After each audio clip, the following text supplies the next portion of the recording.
Straight of హార్మోస్ని Iran 40 రోజులు black చేసింది. ఇప్పుడు ప్రస్తుతానికి ఇరాన్ పోర్ట్స్ నుంచి వచ్చే ప్రతి వెజల్ని, ప్రతి షిప్ని, ఆయిల్ ట్యాంకర్ కావచ్చు, అలాగే కమర్షియల్ షిప్స్, వీటన్నిటిని కూడా ఇప్పుడు అమెరికా బ్లాక్ చేస్తుంది.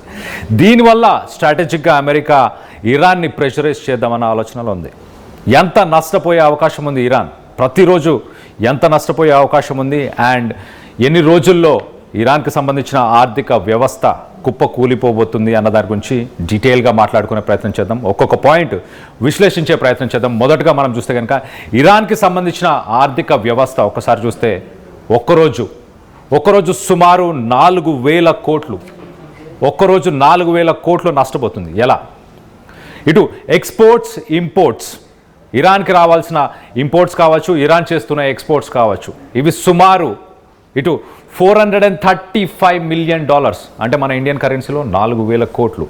ఇటు దీంట్లో పెట్రోకెమికల్స్ ఉన్నాయి, ఫెర్టిలైజర్స్ ఉన్నాయి, అలాగే ఇటు ఇంపోర్ట్స్ చేసుకునే సమయంలో చూస్తే కనుక గూడ్స్, ఇటు ఫుడ్ కావచ్చు, మెడిసిన్స్ కావచ్చు, ఇలాంటివన్నీ కూడా దీంట్లో మొత్తానికి అవన్నీ ఉన్నాయి.